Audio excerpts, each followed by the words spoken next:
सच्चिदानन्दरूपाय विश्वोत्पत्त्यादिहेतवे तापत्रयविनाशाय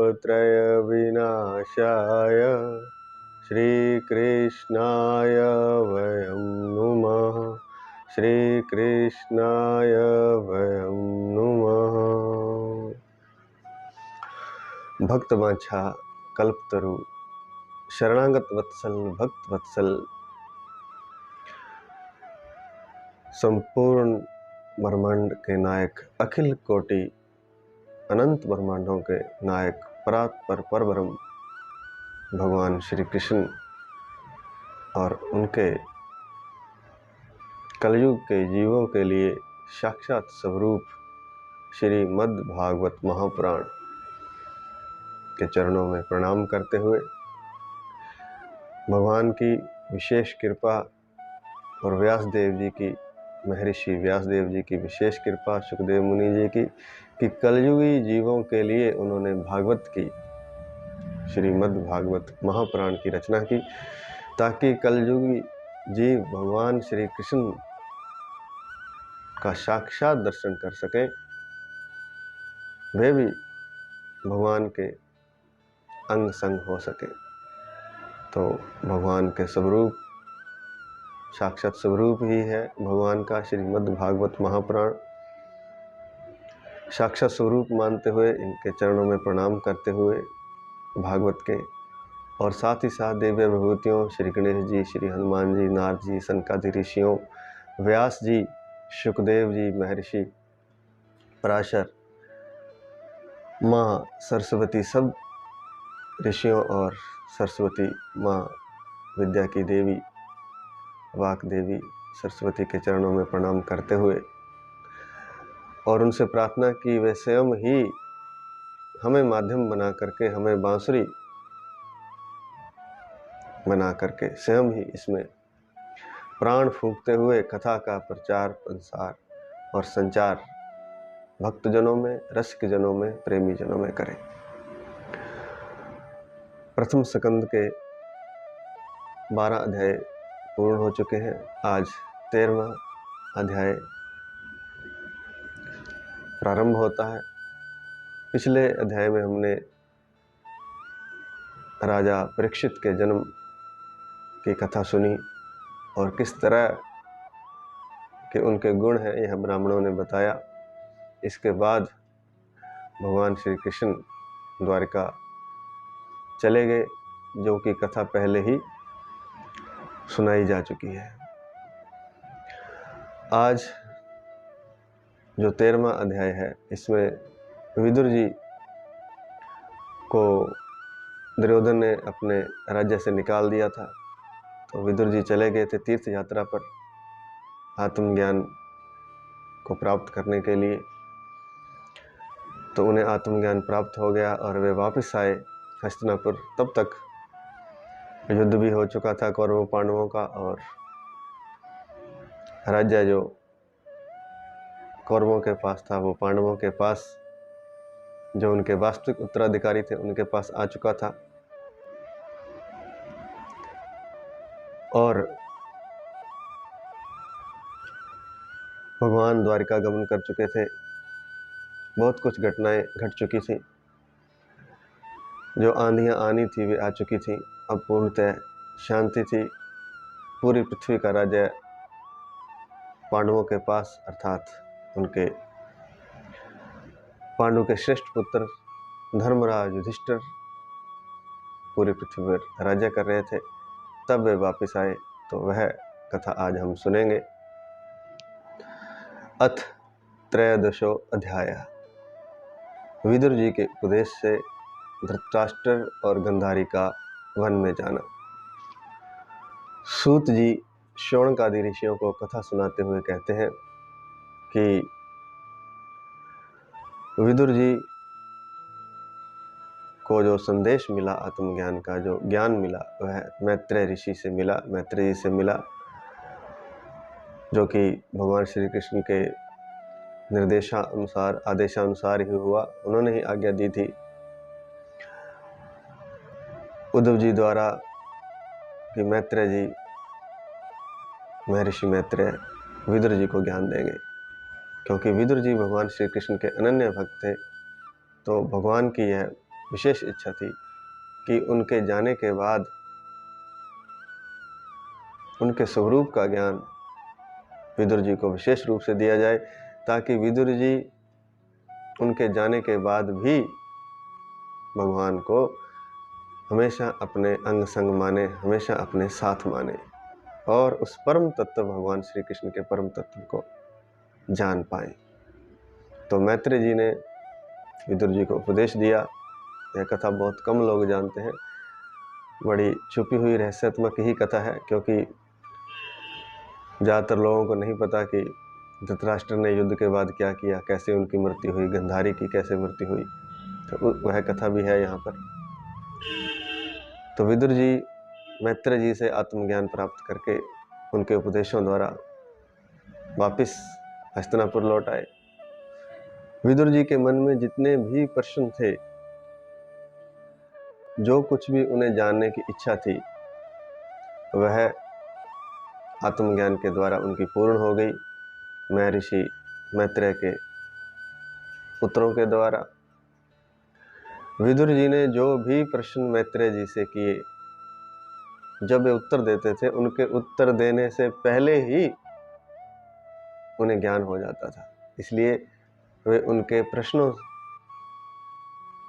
के उत्तर से पहले ही, प्रश्न तो विदुर जी ने ही मैत्रेय जी से पूछे थे, लेकिन प्रश्न पूछने के बाद जब उत्तर देते थे, तो उस उत्तर से पहले ही उन्हें ज्ञान प्राप्त हो जाता था, उसका आभास हो जाता था। आभास नहीं, उसकी सही से स्थिति उन्हें पता चल जाती थी, उस आत्म तत्व का उन्हें ज्ञान हो जाता था। उसका कारण यह था कि भगवान श्री कृष्ण में उनकी अनन्य भक्ति थी। उस अनन्य भक्ति के कारण जो ज्ञान मैत्रेय जी के उत्तर देने के पश्चात होना चाहिए था, उन्हें उत्तर देने से पहले ही हो जाता था। यह है भक्ति की महिमा। भक्त जब इस स्थिति में होता है, इतने प्रेम में होता है, तो सभी प्रश्नों के उसे उत्तर मिल जाते हैं, सारे ब्रह्मांड के प्रश्नों के उसे उत्तर मिल जाते हैं, सारा ज्ञान उसे हो जाता है। तो ऐसा ही विदुर जी को भी हुआ। वे उत्तर सुनने से पहले ही उपराम हो गए, अर्थात शांति को प्राप्त हो गए, ज्ञान को प्राप्त हो गए, आत्मज्ञान को प्राप्त हो गए, समाधि को प्राप्त हो गए, वैकुंठ को प्राप्त हो गए। अब ज्ञान से परिपूर्ण थे, कोई इच्छा उनकी किसी वस्तु व्यक्ति में नहीं थी, बाहर की सारी इच्छाएं उनकी पूर्ण हो चुकी थी। इंद्रियों द्वारा जो विषयों की इच्छा होती है, वह समाप्त हो चुकी थी पूर्णतः। बिल्कुल वे अपनी समाधि में, अपने ज्ञान में, भगवान कृष्ण में लीन थे। तो तब वे वापिस हस्तिनापुर आए। हस्तिनापुर क्यों आए? क्या उन्हें अपनों की याद सता रही थी? तो क्या उनका मोह दूर नहीं हुआ था? ऐसा नहीं है। जब सच्चे ज्ञान को व्यक्ति प्राप्त होता है, तो वह चाहता है कि सभी उस ज्ञान को प्राप्त करें। उसका जो आनंद है, उसे जो प्राप्त हुआ है, वो चाहता है कि सभी उस आनंद को प्राप्त कर लें। तो सबसे पहले जो उनके आसपास लोग रहते थे, उनको उन्हें ज्ञान देने की इच्छा हुई, तो वे हस्तिनापुर आए। हस्तिनापुर में उनका बड़े जोर शोर से स्वागत किया गया। सभी बड़े प्रसन्न हुए, क्योंकि कई वर्षों के बाद, युद्ध होने से पहले ही, बहुत साल पहले वे चले गए थे और बहुत सालों बाद वे लौटे थे। तो सभी बड़े प्रसन्न हुए। अपने चाचा को आया देखकर धर्मराज युधिष्ठिर, राजा युधिष्ठिर अपने चारों भाइयों के साथ, और धृतराष्ट्र, युयुत्सु, संजय, कृपाचार्य,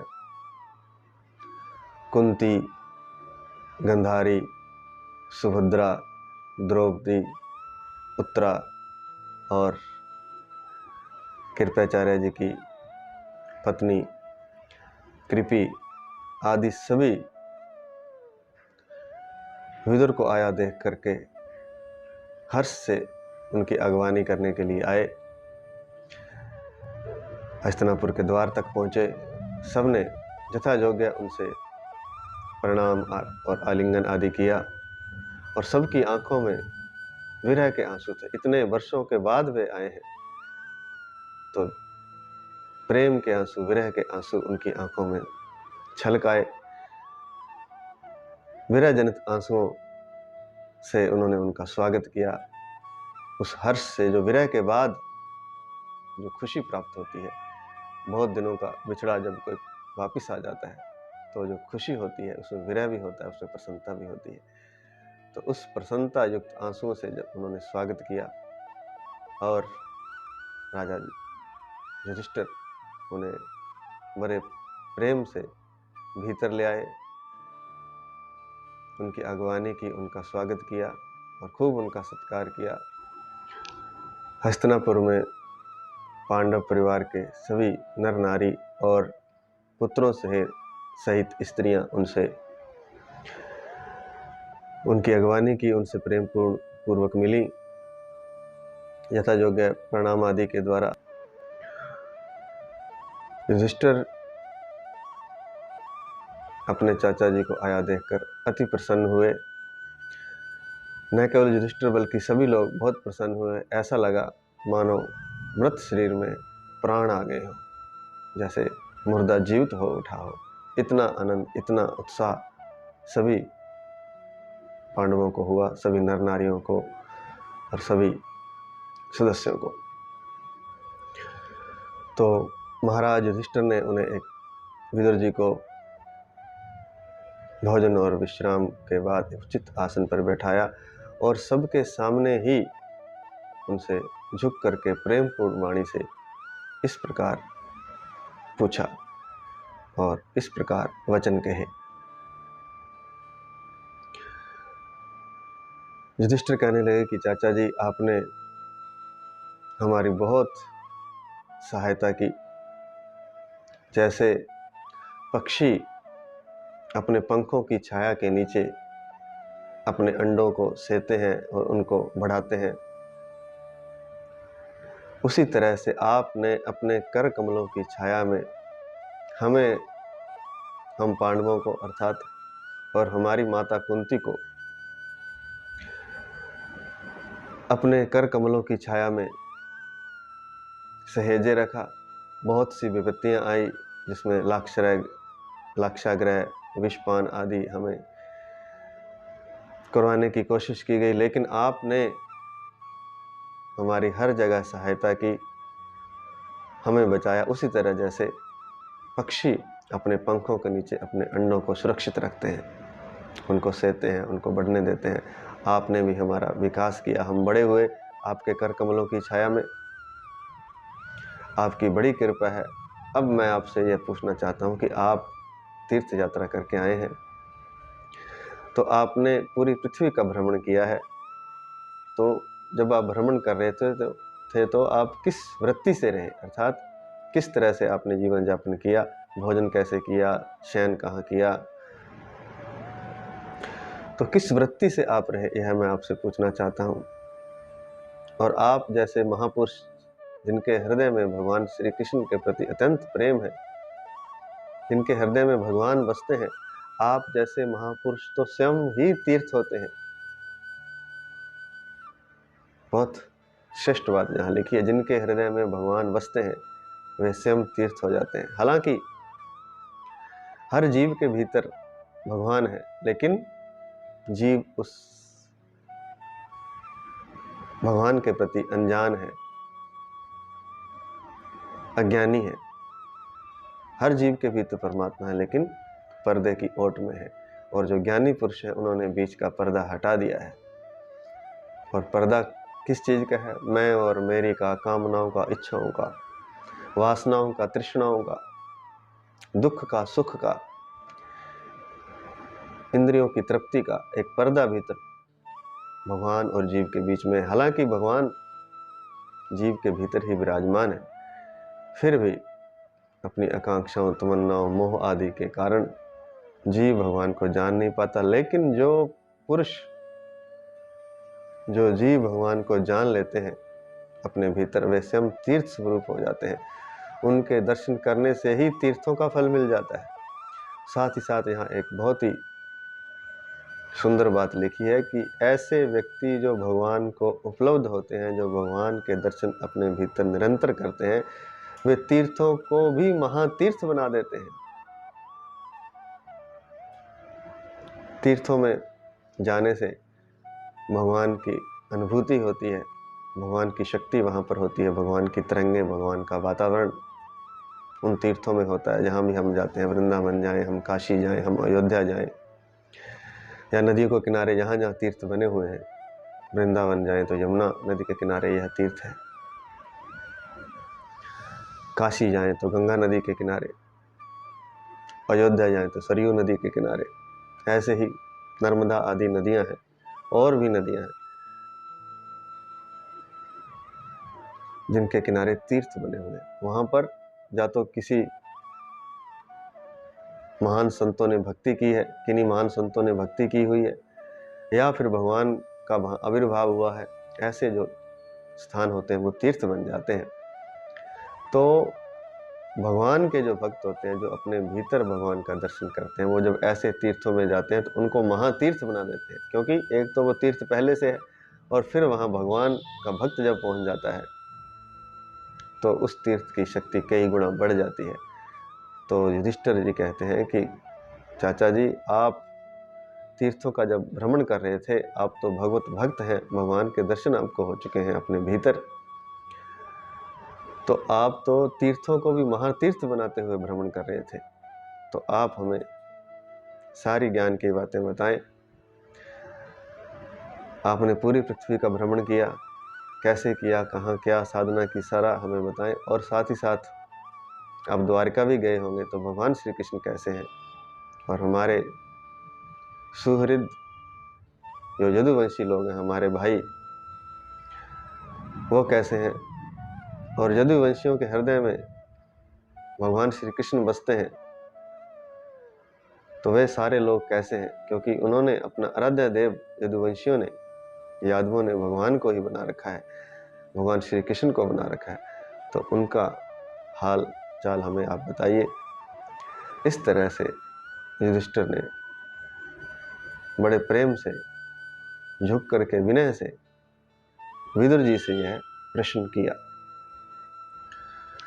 युधिष्ठिर ने कहा कि अगर आप द्वारका नहीं गए होंगे तो भगवान श्री कृष्ण और यदुवंशियों के बारे में आपने सुना तो अवश्य होगा, तो कृपया करके आप हमें बताइए। यह बहुत ही विनीत भाव से, विनय से झुक करके युधिष्ठिर ने और बड़ी प्रेम पूर्ण वाणी से विदुर जी से पूछा। तो विदुर जी ने जो कुछ अनुभव किया था तीर्थों में, वह सब कुछ सबके सामने बतला दिया। लेकिन एक बात वे यदुवंश के विनाश की बात छुपा गए, क्योंकि वे पांडवों को दुखी नहीं करना चाहते थे। बाकी सब कुछ उन्होंने जो भी अनुभव किया था आत्मज्ञान के बारे में, सारी बातें युधिष्ठिर और सब लोगों को बता दी। यदुवंश के विनाश की असहनीय और अप्रिय घटना उन्होंने नहीं बताई, क्योंकि वह तो समय आने पर स्वयं ही प्रकट होने वाली थी, और इसलिए वे समय से पहले पांडवों को दुखी नहीं देखना चाहते थे, इसलिए उन्होंने वह घटना छुपा ली। लेकिन बाकी सभी कुछ उन्होंने तीर्थों में साधना, तीर्थों का सेवन, यात्रा, सब कुछ उन्होंने सबके सामने पांडवों को और सब उपस्थित लोगों को बता दिया। पांडव विदुर जी का देवता के समान सत्कार करते थे, सेवा करते थे।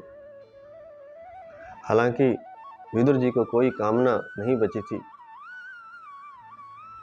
मैं और मेरी से संबंधित, लेकिन फिर भी वे अपने बड़े भाई धृतराष्ट्र के कल्याण की कामना से कुछ दिनों तक पांडवों को प्रसन्न करते हुए वहीं हस्तिनापुर में रहे।